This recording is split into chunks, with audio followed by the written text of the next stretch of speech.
Welcome to this exploration of one of the most unsettling instances in Ozark Mountain history. Please let me know where you're watching from and what time you're listening to this narration in the comments section before we start. We want to know which locations these recorded stories reach, as well as when time of day or night they occur.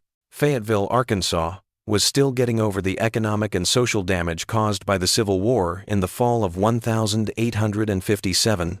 The community, which was tucked away in the Ozark Mountains, managed to live in a state of tension between the remote hollows, where traditional ways of life continued, and the developing industrial world. Locals first noticed something strange about the Harmon homestead in one of these hollows, roughly 7 miles northeast of the town center. Located next to a White River tributary at the end of what was then known as Wolf Pen Road, the property was a simple 2-story building made of local stone and lumber. The homestead had been acquired by Isaiah Harmon, a Confederate soldier who had returned, and his wife Sarah, according to 1,875 county records. It wasn't the couple's presence that caused suspicion among the dispersed neighbors, but rather the fact that by the winter of 1877, Isaiah had vanished from the area, and Sarah Harmon was still living alone on the farm, turning inward and denying most guests. The minutes of a church meeting held at Earliest Presbyterian of Fayetteville on the 12th of December, 1877, contained the earliest recorded reference to the issue. This seemingly kind deed would be the first recorded entry into what would become known locally as the Widow's Curse. Reverend William Blackwood wrote, "Concerns raised about Widow Harmon's welfare through winter months. Committee appointed to deliver provisions." This case is especially disturbing since, in addition to what is said to have occurred, it was completely hidden from official records until a university research study in 1963 unearthed some of the documents. The Harmon homestead was situated in a tiny clearing, encircled by a thick forest of hickory and oak. A spring that supplied water all year round was to the east of the main residence. Behind the house was a small barn, a smokehouse, and what tax records called a workshop. Josephine Carter, whose grandmother served on the church committee, described the property as having a stillness that wasn't natural. Birds didn't sing there, not even in spring. Although this might be written off as superstitious hyperbole, many other accounts make similar claims. Prior to her marriage, Sarah Harmon was Sarah Thorne, a doctor's daughter from Tennessee. According to county marriage records, she married Isaiah in 1874 at the age of 32, which was significantly older than the average bride of the time. Isaiah, a 5-year-old widower, lost his first wife to typhoid in 1871. According to a brief 1,875 biography in the Arkansas Sentinel, Sarah had learned medical arts under her father's guidance and occasionally helped local women give birth to babies, which was unusual for a woman of that era. She was characterized in the press as reserved in manner, but generous in knowledge. When rumors of Isaiah's disappearance began to circulate in the town in early 1878, Sarah provided a straightforward explanation. Her husband had contracted pneumonia while traveling to St. Louis for work. She claimed in a letter to Reverend Blackwood that Isaiah had passed away in a hospital in St. Louis and was buried there, with a business associate paying for the burial. At the time, no more inquiries were made in public. On February 3, 1878, the county cited pneumonia as the cause of death for Isaiah Harmon. There was never a body brought back to Fayetteville. When Dr. Eleanor Winters of the University of Arkansas started studying 19th century medical practices in rural Arkansas in 1963, she found something that disturbs this seemingly simple story. The private notebooks of Dr. James McHenry, who served as the county physician from 1870 until 1889, were among the documents she looked at. The first indication that something was wrong at the Harmon homestead was McHenry's entry from January 17, 1878. Visited Harmon Place today regarding neighbor concerns. Widow claims husband in St. Louis. Observed unusual odor from workshop. Widow explained as preservation of herbs and animal specimens for medicinal purposes. Something not right about the woman's eyes. Too steady, too knowing. In the decades that followed, the hollow would be plagued by a growing cloud of suspicion, a string of disappearances, and odd behaviors. Whether due to incapacity, fear, or something darker. The surviving records, letters, notebooks, and newspaper clippings point to a pattern that was generally ignored by the authorities of the time. What happened to anyone who looked too closely, as Eleanor Winters would find out, is perhaps the most unsettling. The final scholarly paper she would ever finish was her investigation into the Harmon case. 2 years after she started her research, in April 1965, Winters' car was discovered abandoned, close to the location of the Harmon homestead. Dr. Winters was never located, even after a lot of searching. In 1968, the university finally pronounced her deceased. The university archives housed her research materials, which included her own copious notes and photocopies of the original documents. The archival record states that those materials were lost in 1969 when they were moved to a new location. The narrative that follows is recreated using oral memories, family records, local newspaper accounts, and surviving papers that were gathered by different researchers prior to 1969.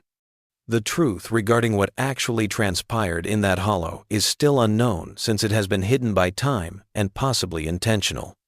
There is no denying that the incidents involving Sarah Harmon and those who came into contact with her permanently altered Fayetteville's past, leaving a lasting impression that many people would prefer to forget. Washington County land records show that the Harmon property was bought in 1874. After his wife passed away in 1869, the property's previous owner, Jacob Finley, had let it deteriorate. Years later, when asked why he sold the pricey land for much less than market value, Finley reportedly only responded, "Some places don't want people." This remark was attributed to his grief and advancing age, and was documented in his granddaughter's memoirs, published by the Washington County Historical Society in 1940. With hindsight, it has a darker tone. Prior to acquiring the land, the Harmons were not completely unknown in Fayetteville. Although Isaiah had lived mostly in Memphis before the war, he had family in the area. Since educated women were still rare in the area, Sarah's entrance was noticed with some curiosity. For the first year, the couple routinely attended church services. According to church records, Sarah participated in charitable endeavors for war widows and joined the Women's Auxiliary. Isaiah accepted a job with a local lumber dealer, traveling the 7 miles multiple times a week. Though limited, their assimilation into the community seemed typical and commonplace. The Reverend's wife, Martha Blackwood's diary, contains the first indication of strain. In a post from August 1876, she wrote, "Sarah Harmon excused herself from the quilting circle again, 3rd absence this month. Eleanor suggests she may be in a family way, but I observed no signs when last we met." Isaiah mentioned at Sunday's service that his wife is often unwell. There is a coolness between them that wasn't present when they first arrived. Throughout 1877, Sarah's social disengagement increased. According to merchant ledgers kept in the county historical archives, Isaiah was gathering supplies for his wife's medical practice as well as the home by the spring of that year. In the 15th of March, 1877, entry from Wilson's General Store, glass jars, 6 spirits of alcohol, cheesecloth, and saltpeter are shown as being charged to I. Harmon, with the notation for Mrs. Harmon's preparations. When Isaiah Harmon bought supplies at Wilson's store on the 30th of September, 1877, it was the last time he was seen in public alive. A sizable order is recorded in the ledger, which includes winter staples such as bread, sugar, coffee, salt, ammunition, lamp oil, and, curiously, 6 padlocks, heavy gauge.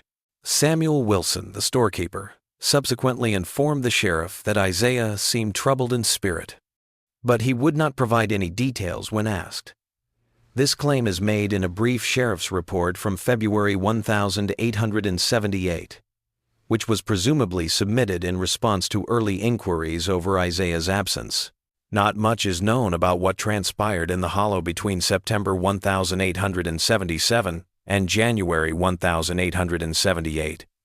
Decades later, local legend was documented, including strange smells carried by the wind, smoke from the Harmon chimney at strange hours, and an increasing apprehension among neighbors to approach the house after dark.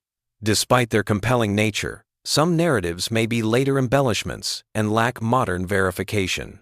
According to Sheriff Thomas Rutledge's personal files, which have been maintained by his descendants, on the 16th of January 1878, a neighbor by the name of Caleb Jenkins reported hearing a man scream the night before from the direction of the Harmon property.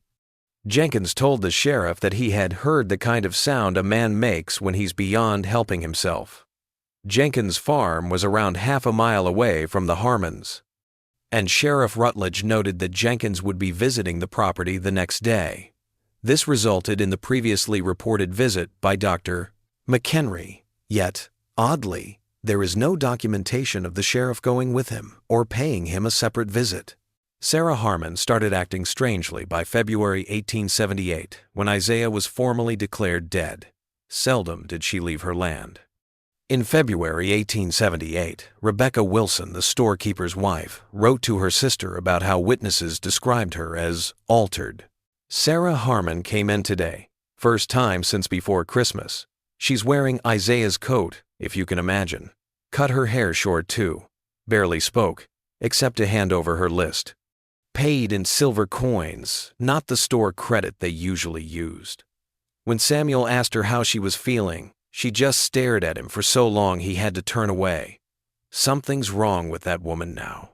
If not for the disappearance of Caleb's 9-year-old son, Thomas Jenkins, in March 1878, the widow's seclusion may have gone unnoticed. Thomas had gone hunting in the woods close to the Harmon property and never came back, according to the sheriff's reports. For 3 days, search teams searched the region without finding anything. The search was eventually called off, with Thomas thought to have fallen into the river or experienced some other mishap, according to a brief entry in the sheriff's daily record that reads, Mrs. Harmon was questioned but denied any knowledge of the Jenkins boy's whereabouts.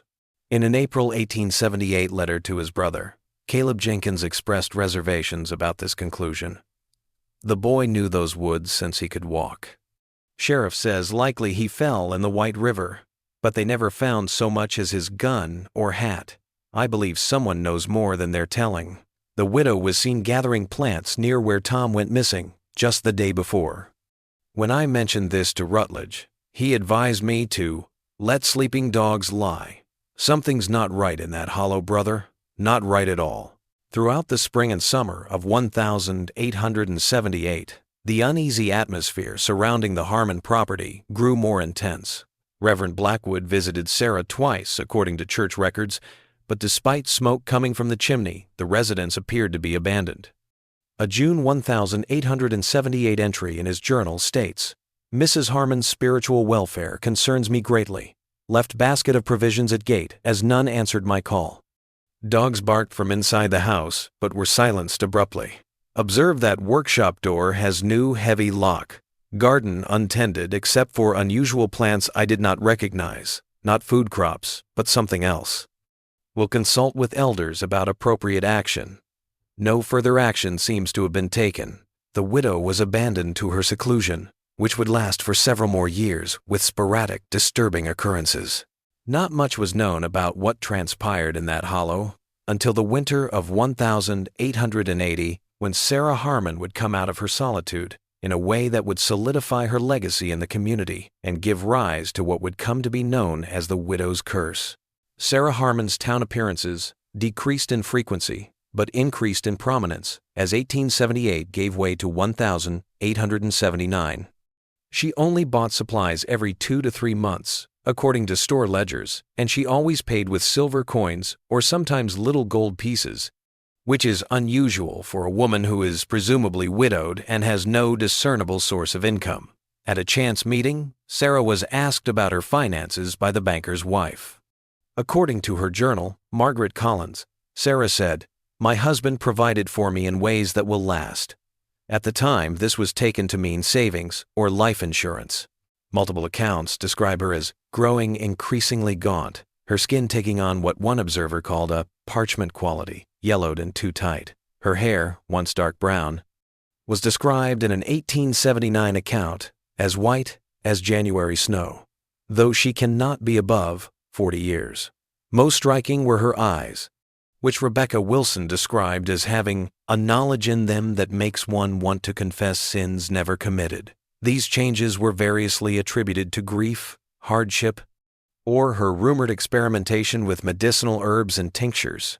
It would be portrayed in a more unsettling light by subsequent occurrences. Not everyone ignored Sarah's physical changes. Special conjecture centered on the workshop behind the main home. Even when the main home seemed dark, faraway neighbors might see smoke rising from its modest chimney at strange hours. People who passed by the property on the road reported hearing strange sounds, including bubbling liquids, a rhythmic scraping, and occasionally low murmuring, in what were described as not exactly words, but not animal sounds neither. Strange smells were reported, with some describing them as sickeningly sweet, like meat gone to turning. Or most notably, the copper smell of blood, but stronger, mixed with something like strong flowers. A hunting dog owned by the Peterson family from a nearby farm vanished in October 1879. James Peterson wrote in his notebook that his son discovered the dog's collar dangling on the Harmon property fence 2 days later. When young Peterson went to the house to ask, he saw Sarah observing from a window upstairs, but he got no responses. Something strange happened on the Peterson farm that night. Around midnight, all of their animals started to get restless, with horses kicking at their stalls and hens flying from their roosts. What James Peterson called a woman's boot prints, but the stride too long, as if she'd been running on tiptoe, were discovered in the soil outside the barn in the morning. When Hinrich Mueller, a traveling peddler, vanished in December 1879 after last being spotted approaching the Harmon farm, it caused the worst upheaval to the delicate balance. When Mueller did not return as planned, the proprietor of a boarding home in Fayetteville reported him missing. Mueller was a frequent traveler who sold tools, textiles, and other items along a route through the Ozarks. Sheriff's records show that Mueller had told a number of clients that he planned to visit the widow up in the hollow, who had requested specific items on his previous visit. On the 18th of December, 1879, Sheriff Rutledge and 2 deputies paid a visit to the Harmon property. Although a deputy named William Fletcher later told his wife a different version of the visit, the official report merely notes that Mrs. Harmon denied having seen the peddler in recent weeks, and that no evidence of foul play was observed on the premises. Mueller was never located, and no further investigation was recorded. Mary Fletcher wrote to her sister in a 1962 letter found among family papers. William came home troubled from that visit to the Harmon woman. Says the sheriff barely looked around, stayed outside while the widow talked to them from her porch. William noticed fresh dirt near the workshop and what looked like drag marks, but when he mentioned it, Rutledge told him to mind his business. On the ride back, the sheriff told them both that the widow was not to be troubled further and that the peddler probably moved on to Bentonville. William says there's more to it, but he won't tell me what. He's been having nightmares ever since. Oddly, Sheriff Rutledge, who was only 42 years old, resigned from office in February 1880, citing health concerns. Soon after, he moved to Kansas City with his family. His sudden departure added to the mounting sense of dread about what had happened in the hollow. In northwest Arkansas, the winter of 1879-1880 was exceptionally severe. Many homesteads were cut off for weeks at a time by heavy snow. The railroad station's weather records show that from mid-December to late February, temperatures stayed below freezing, and multiple blizzards made matters worse for the area. Sarah Harmon seems to have experienced her most significant metamorphosis during this time of forced isolation. Those who saw her in town when she first appeared in early March 1880 noted significant changes. Samuel Wilson, the owner of the store, wrote in his own ledger, "Mrs. Harmon came in today after the long winter. Almost didn't recognize her. Has filled out considerably despite the hard season. Face fuller, almost youthful again. Hair still white, but thicker. Bought new dress materials and more supplies for her medicines." Strangest thing, she smiled and made conversation, asked after folks she hasn't spoken to in years. Left a jar of salve for Rebecca's chilblains. Rebecca says she won't use it, but I noticed she didn't throw it away either. This seeming renewal and friendliness signaled the start of a new chapter in the Harmon narrative, one that would bring others into her orbit with disastrous results. The widow in the hollow would receive fresh attention in the spring of 1880, when her seclusion gave way to a distinct but no less unsettling pattern of conduct. Sarah Harmon began selling different tinctures, salves, and medicines to the townspeople at the same time that her appearance and manner changed. In April 1880, Rebecca Wilson wrote, "Her cure for Mrs. Bradford's eczema worked when nothing else would." Despite initial reluctance, similar results were reported for conditions ranging from rheumatism to newborn colic. These treatments' exact nature was never revealed. By the summer of 1880, Sarah had developed a little business in these treatments, but she would only mention that they contained ingredients not available to ordinary medicine. Clients would pick up their recommended treatments from the same spot after leaving payment, typically in the form of silver coins, in a box at the edge of her land. Sarah usually left notes with instructions, rather than interacting directly with those who came to her for assistance. Those who observed these notes said they were written in an odd style, with formal medical terms dotted with what seemed to be coded symbols or abbreviations. As far as we know, none of these notes have survived. The medicines themselves were the most disturbing. A letter written by Martha Blackwood to her sister in July 1880 describes a particular therapy. "Eliza Jenkins showed me the tonic the widow gave for her female complaint. Dark liquid in a blue glass bottle, smelled of iron and something else I couldn't name. What disturbed me was the sediment at the bottom. Looked almost like dried blood, but when I mentioned this, Eliza grew defensive. Says she's felt better than she has in years. Her complexion has improved remarkably, I'll admit, but there's something not right about taking internal medicines from a woman who learned who knows what from her father." I reminded Eliza about the peddler who vanished near that property, and she just smiled oddly and said, "The widow knows things others don't. I worry for her soul."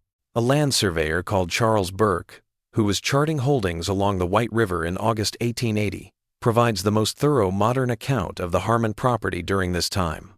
His field notes, which have been kept in county records, contain more than just topographical information about the Harmon Hollow. Property appears well maintained, despite single occupant.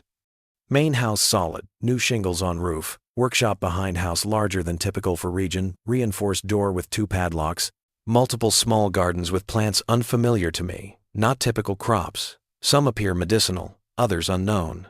Observed smoke from workshop chimney despite hot weather.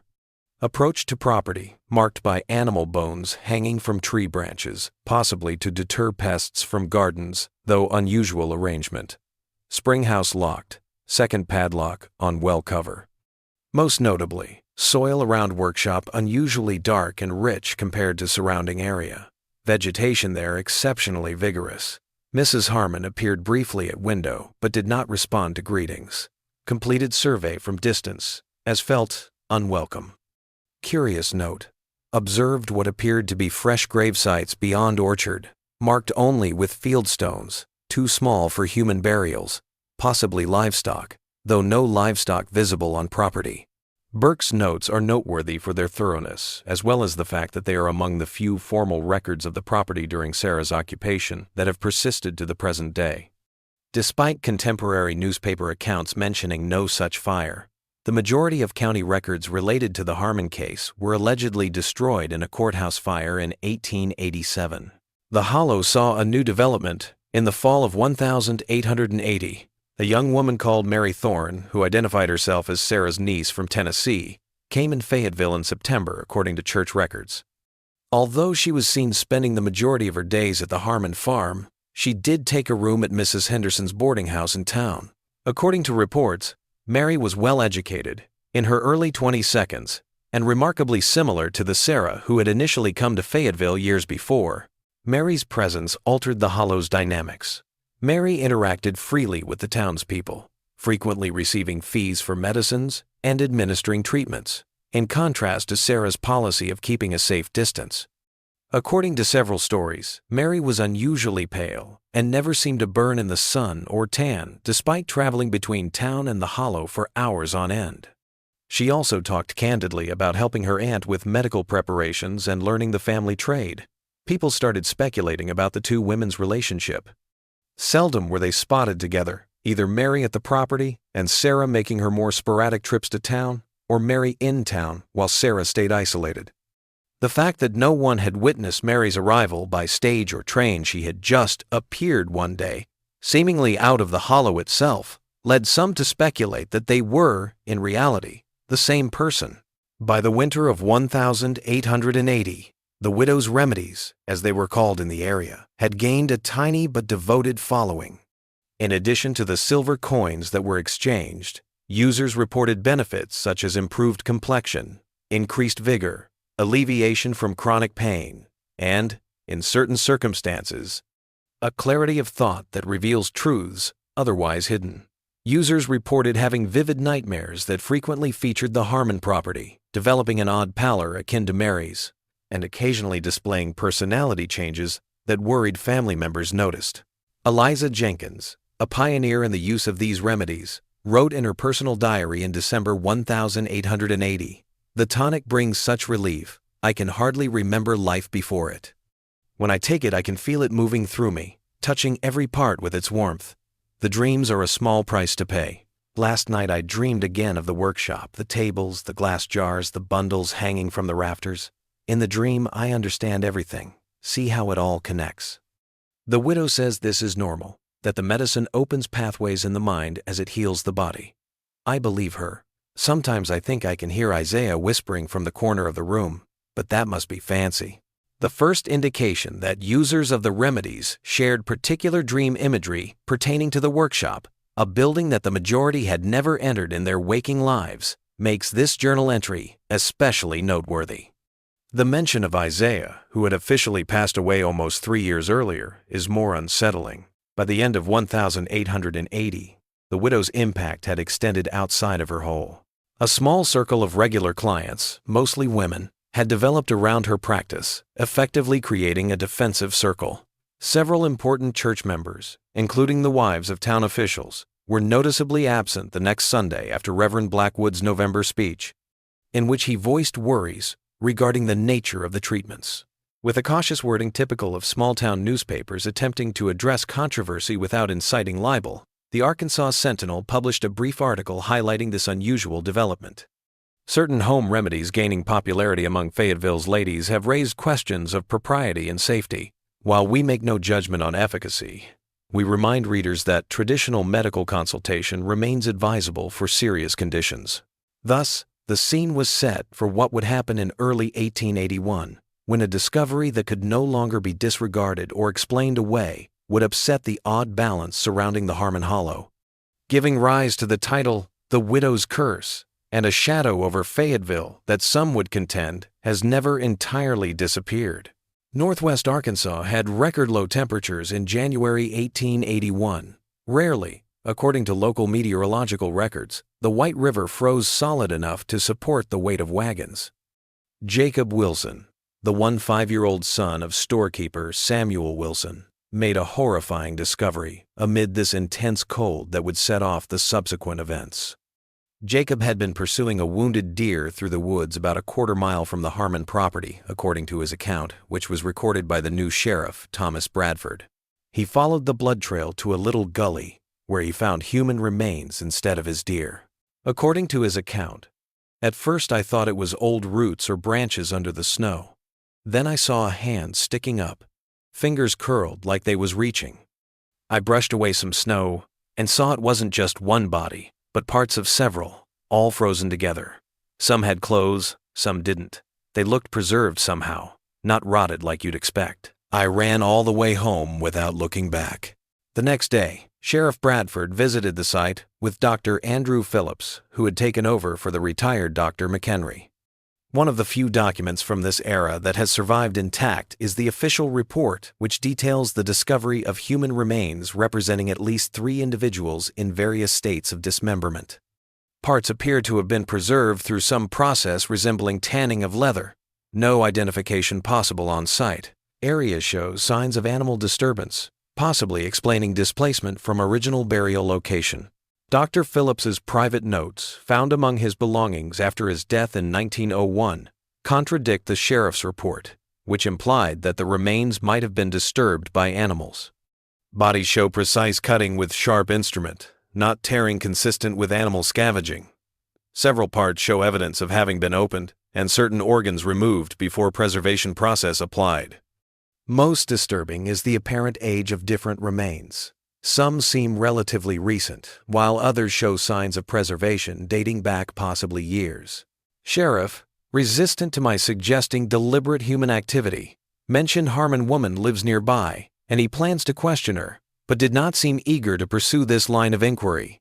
On the 15th of January 1881, Sheriff Bradford paid a recorded visit to the Harmon farm. His report states that he had a brief conversation with Sarah Harmon, who was shocked by the finding and speculated that the remains might have been war victims who were just discovered now when the ground moved. Mary Thorne's presence during this visit was not mentioned. In its conclusion, the paper states that no evidence connects these remains to any current resident of the area, and that more inquiry is planned. County records show no follow-up reports. Private letters and journal entries are the main sources of information about what transpired next. Rebecca Wilson wrote her sister on January 20th, 1881.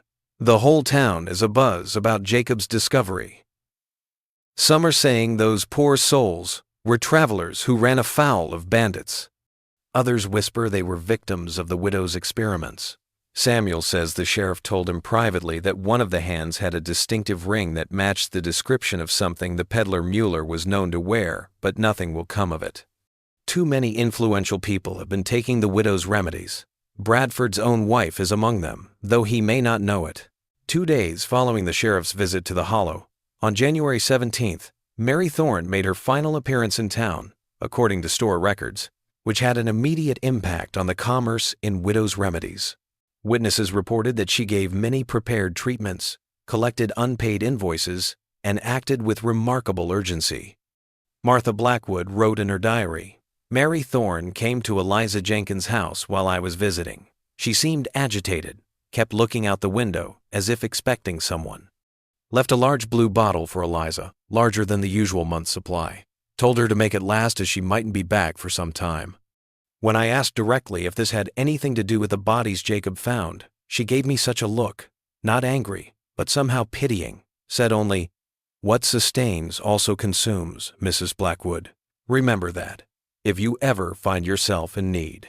Mary Thorne and Sarah Harmon had both disappeared from Fayetteville by the end of January. The disappearance is unrelated to the human remains discovered nearby a few weeks prior, according to Sheriff Bradford's report, dated February 3rd, 1881. Harmon property found abandoned. No sign of Sarah Harmon or her niece Mary Thorne. House largely emptied of personal belongings. Workshop locked. No legal grounds to force entry without evidence of crime on premises. In hindsight, it appears that the hush surrounding the Harmon case was intentional. The remains and the disappearance are not mentioned in any published stories. According to church archives, Reverend Blackwood stopped recording local occurrences in March 1881 after being transferred to a parish in Missouri. Over the next few months, a number of families who had previously used the widow's treatments moved away from Fayetteville, alleging everything from health issues to business prospects abroad. Up until October 1881, when a fire of unknown cause destroyed the main house and the workshop, the Harmon property was abandoned but untouched. Both buildings had been reduced to ash and foundation stones by the time the neighbors arrived at the scene of the fire. With unpaid taxes, the property was designated as abandoned by the county recorder. Although no new construction would take place on the property for decades, it would eventually return to county hands. If not for what happened to others who had regularly used the widow's cures, the story may have ended there, another frontier wonder lost to time. From late 1881 to 1882, a pattern developed that led to the moniker, the widow's curse. Former clients started to exhibit symptoms one by one that defied the state of medicine at the time. The first and worst case was Eliza Jenkins. Her skin was particularly notable as doctor. Phillips described it as taking on the quality of preserved hide with reduced elasticity and a yellowish cast. When asked about her use of the widow's remedies, Eliza reportedly became agitated. insisting she had hidden away a supply that would see her through until the return. She died in December 1881, with Dr. Phillips listing her cause of death as wasting disease of unknown origin. Eliza's records state that she presented in November 1881 with extreme pallor, wasting of tissue despite continued appetite, and periods of confusion alternating with unusual clarity. There were other incidents like that. Despite her initial mistrust, Rebecca Wilson started exhibiting symptoms in February 1882. Samuel Wilson's diaries chronicle the decline of his wife. Rebecca speaks of dreams where she visits the hollow, sees the workshop from the inside, says the widow is showing her how the preparations are made. Nonsense, of course, fever dreams. But she knows things about that place she shouldn't know, describes tools and containers I never saw myself. Dr. Phillips suggested sending her to a hospital in St. Louis, but she becomes frantic at the idea of leaving Fayetteville, says she must be here when Sarah returns. Dr. Phillips recorded 7 cases with comparable symptoms. By the summer of 1882, all of the patients had previously used the treatments. In a letter to a doctor in Little Rock, he stated, "I've come to believe these patients are suffering from some form of poisoning, perhaps cumulative in nature." The substances in the so-called remedies appear to have preserved these people from inside in some fashion similar to the tanning process used on hides. As the effects wear off without new doses, the body begins to break down in unpredictable ways. Most disturbing are the psychological symptoms, the shared dreams, the conviction that the widow is somehow still present, the belief that she will return. Several have reported seeing lights at night on the burned property, though investigation shows no evidence of recent human presence. The trend of disease and mortality persisted into 1883 and 1882. 9 of the 12 people who were known to regularly take the widow's remedies passed away within 2 years of her disappearance.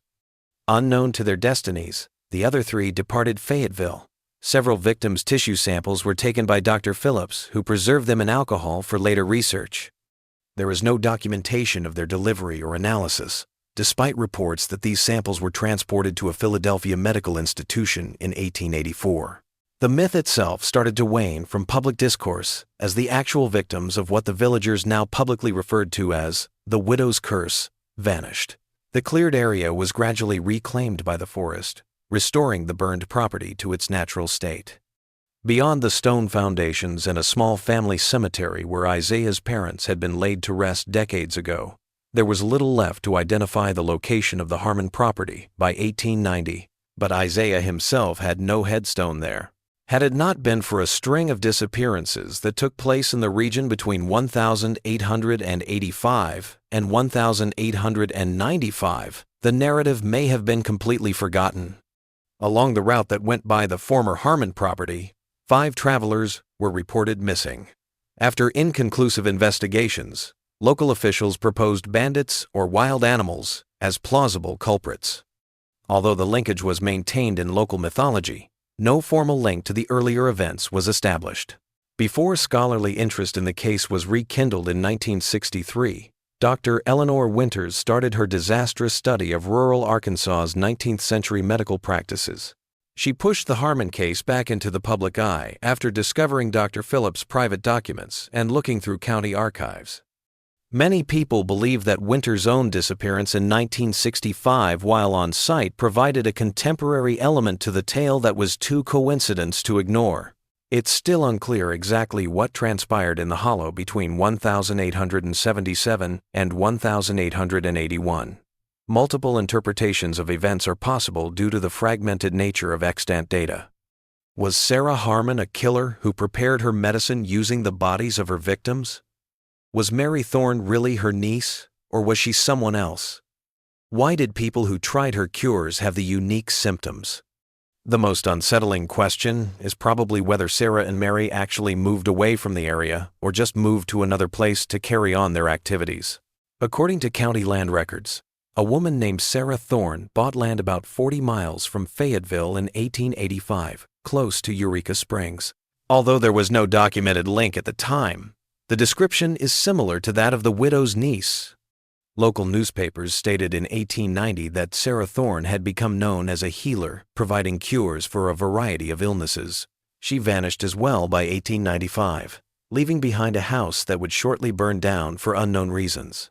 Historical documents from Springfield, Missouri 1903-1908, Joplin, Missouri 1910-1915, and Mountain Home, Arkansas 1897-1901, all show similar trends. In each place, a woman who fit the description of Sarah or Mary would become a healer, gain a following, and then vanish, either before or after human remains were found in the area. The pattern implies a succession of women rather than a single one, each of whom may train a successor before continuing on or approaching the end of her natural life. In 1919, City Health Department records in Street, Louis recall looking into complaints about a Mrs. Thorne who was selling dubious preparations from a basement flat, marking the last known appearance of someone who fits their description. The investigating officer reported an unusual smell in the apartment and evidence of medical experimentation, but no reason for further action was found. When officials arrived at the address, they discovered it had recently been vacated, with neighbors reporting that the woman had abruptly left with her daughter or niece. The trail ends after 1919.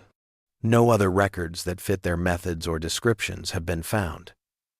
It's unclear if the lineage stopped there, or if they just started to be more cautious with their documentation. There is no doubt that the land where the Harmon homestead was located is still undeveloped today. There are no official maps of the area, which is now a national forest. People still talk about strange things happening in that area of woods. Lights at night where no paths go, odd smells on the breeze, and sometimes the sound of a woman's voice when no one is around. Even though there are no indications of recent human habitation, hikers who go close to the location have reported discovering little collections of fresh bones arranged in patterns.